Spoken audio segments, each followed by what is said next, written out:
Hello and welcome back to First Impressions, the series where I take a new or not so new game, play it briefly and give some thoughts about it. And today I wanna talk about Kao the Kangaroo.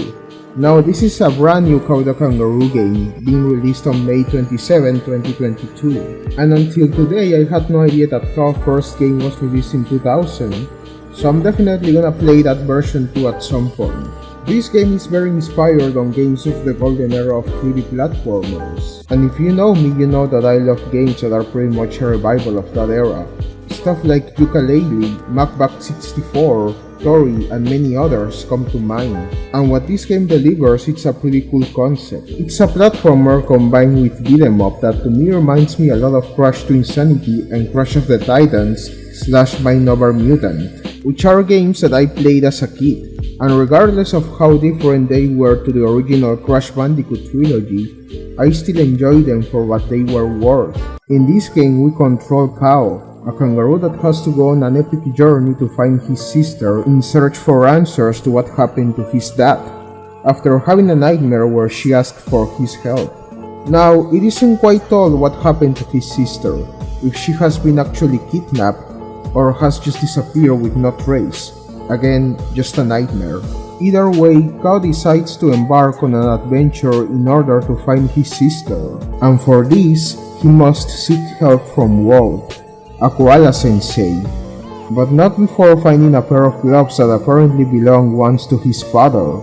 But Walt tells us that these gloves are possessed with darkness, something that is pretty much irrelevant for now for our hero Kao. And so Walt gives in and decides to teach him how to use the gloves. After this tutorial section, we enter the first level, the Dark Forest, and we do this by unlocking the door with runes that we find around the hub world. And this is where the game gets very Crash of the Titans inspired for me.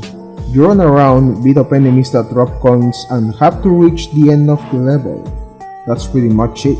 But it's midway through the level that we come across a crystal that Kao punches without really wanting to. And this is where we discover the dark energy of the gloves, which isn't really a bad thing per se. Kao doesn't get possessed or anything like that. All that the dark energy does is activate extra platforms that will help us get through the level. Some of these crystals just need to be punched to be activated, while others need to be reached with a boomerang.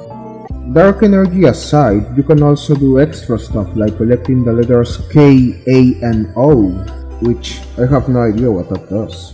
And also find a bonus area in the stage itself in which all you need to do is reach to the end.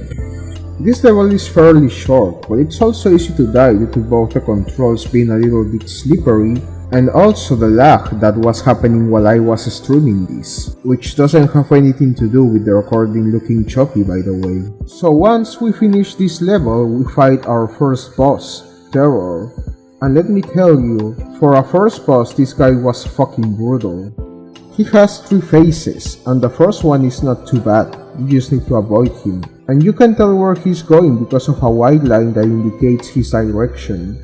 But after that first phase is over, comes what might not be just hard, but also kinda annoying. You have to avoid tornadoes that move in a direction that I was never able to fully figure out.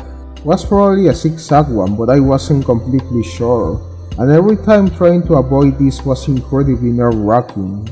Anyway, you throw some rocks at some lights hanging from God knows where, and here's when the third and final phase begins. You may be thinking, no more tornadoes, right?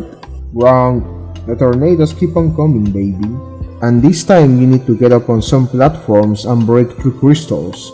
This boss honestly was pretty brutal, so I felt very satisfied when I beat him. And that's pretty much where I stopped playing. Now, I gotta say, for this being my first Kao the Kangaroo game, I think it's alright. I wouldn't call it amazing by any means, and the fact that I couldn't play it without lag issues was also kinda annoying. But I don't own a good computer, so there's also that. And by the way, it's pretty easy to die if you don't fully know your way through the controls. And I didn't. I kept falling in swamps or deep waters, and that made me lose a bunch of health and lives. And you only have 3 hearts per life, which it's understandable for beginners, but still, a little bit annoying if lag screws you up like it did to me. There's also the fact that you need to control the camera manually and there's no active mode, which sure isn't really much of a problem in a huge part of the game, but in the tornado section of the boss, it was kind of stupid not being able to have an active camera, since I think it would have been pretty handy.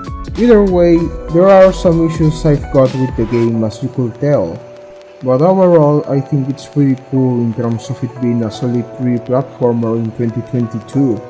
And if you like this type of genre in classic games of the 90s, then give this game a try. It's good fun.